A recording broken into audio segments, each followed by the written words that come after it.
सभी को राम राम। नमस्कार। मैं हूं पीके अग्रवाल। आप देख रहे हैं टूथ प्लस। साथियों, आज बात करेंगे गाड़ियों की आयु कितनी होनी चाहिए। जैसे अभी हाल में दिल्ली में एक फैसला आया था कि 15 साल पुराने पेट्रोल वाहन और 10 साल पुराने डीजल वाहन को पेट्रोल नहीं मिलेगा। उन गाड़ियों को जब्त कर स्क्रैप के लिए भेज दिया जाएगा। तो इस पर जनता ने बड़ा आक्रोश उठाया।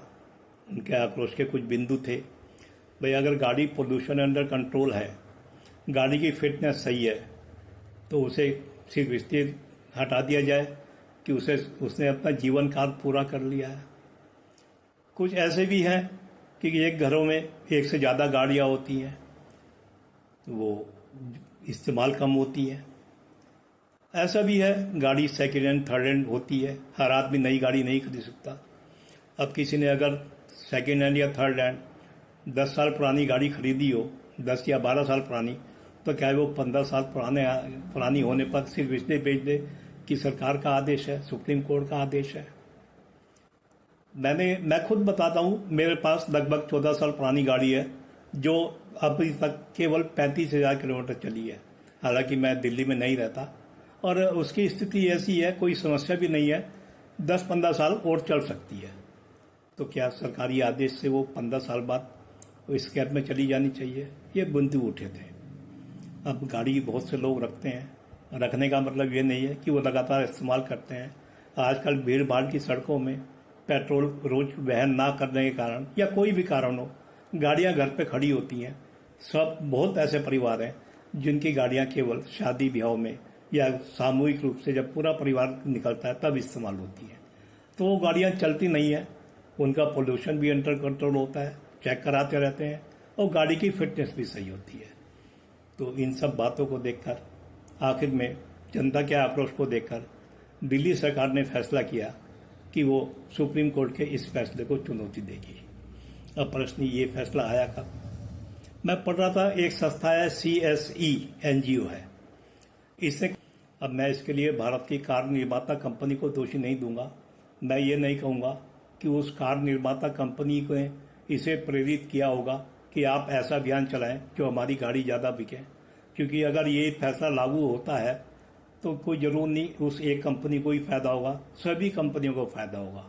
लेकिन दूसरा पक्ष ये है कि ये NGO जिससे पैसा लेते हैं उसके प्रति निष्ठावान भी होते हैं। अब इन्हें अगर कोई कार कंपनी पैसा दे रही है तो उस कार कंपनी के लाभ के लिए तो ये काम करेंगे ही ना। तो इन्होंने ये अभियान चलाया होगा, CSE जो मैं बता रहा हूँ।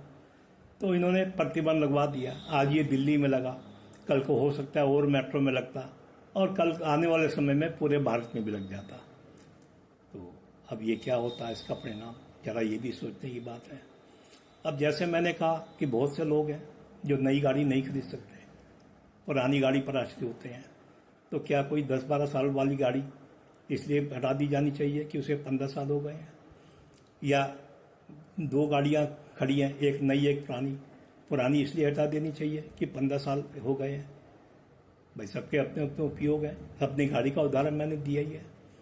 अब इससे रोजगार पर क्या प्रभाव पड़ने वाला है? अब ये तो संभव नहीं है कि देश में सब आदमी इतने समर्थ हैं कि वो नई गाड़ियां ही खरीद सकें। कुछ पुरानी पे तो रहते ही हैं आश्रित। हो सकता है कुछ कार कंपनियों के उत्पादन बढ़ जाता, उनकी सेल बढ़ जाती, कोई बड़ी बात नहीं है, कुछ रोजगार भी बढ़ जाता। लेकिन नुकसान कितना होता, क्या ये सोचा है आपने? जब हम नई गाड़ी खरीदते हैं तो आमतौर से जो वारंटी पीरियड होता है, ये शायद 1 साल का होता है, उसमें 3 सर्विस फ्री होती है, वो हम एजेंसी से कराते हैं।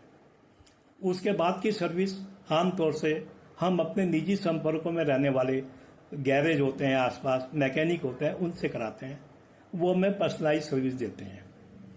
कुछ हो सकता है संपन्न लोग हों जो गाड़ी पर से ज़्यादा प्यार करते हो, वो एजेंसी पे ही कराते हो, कोई बड़ी बात नहीं है।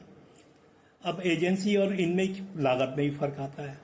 इनकी सेवाएं थोड़ी एजेंसी की तुलना में सस्ती भी होती हैं। एजेंसी की सेवाएं तो महंगी होती हैं। आप कह सकते हैं एजेंसी की गुणवत्ता अच्छी होगी, लेकिन आप बताएं, जो आदमी पुरानी गाड़ी ले रहा है सेकेंड हैंड या थर्ड हैंड, क्या वो एजेंसी के खर्चे वहन कर सकता है? वो तो इन निजी मैकेनिक पर, अपने आसपास के गैरेज पर ही निर्भर होगा। तो अगर ये फैसला लागू हो जाए आने वाले समय में, हो जाता पूरे देश में, तो भारत में पुरानी गाड़ियों का अनुपात नई गाड़ियों के मुकाबले कम हो जाता। यानी 15 साल की आयु के हिसाब से देखें तो 15 साल के बाद की गाड़ी भारत में ना होती, उसमें भी नई गाड़ी का प्रतिशत बढ़ता और रिटायर होती रहती, पुरानी गाड़ियां स्क्रैप में चली जाती। अब इससे फर्क पड़ता है इन लोगों को जो निजी गैरेज खोल के बैठे हैं, निजी मोटर मैकेनिक बने बैठे हैं आसपास के, कि इनका व्यवसाय तो पुरानी गाड़ियों से ही चलता है ना भाई। नई गाड़ियों में जैसे मैंने कहा 1 साल तक आप जाएंगे, 1 साल के बाद जाने वाले तो कम ही हो जाते होंगे ना, हो सकता है 10-20-30% अभी बाद में भी गैराज में जाते हो। एक संपन्न आदमी तो गाड़ी ही बदल देता है, उसे गैराज की उसे क्या फर्क पड़ रहा, पुरानी गाड़ी को गैराज, उसकी गाड़ी जो उसने बेच दी गैराज में जा, एजेंसी में जा रही नहीं जा रही। अब जो खरीद रहा वो भी जरूर नहीं एजेंसी जाए।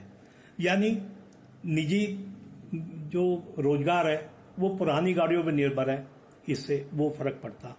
यानी एक तरह से ये निजी रोजगार, स्वरोजगार खाने का एक तरीका था।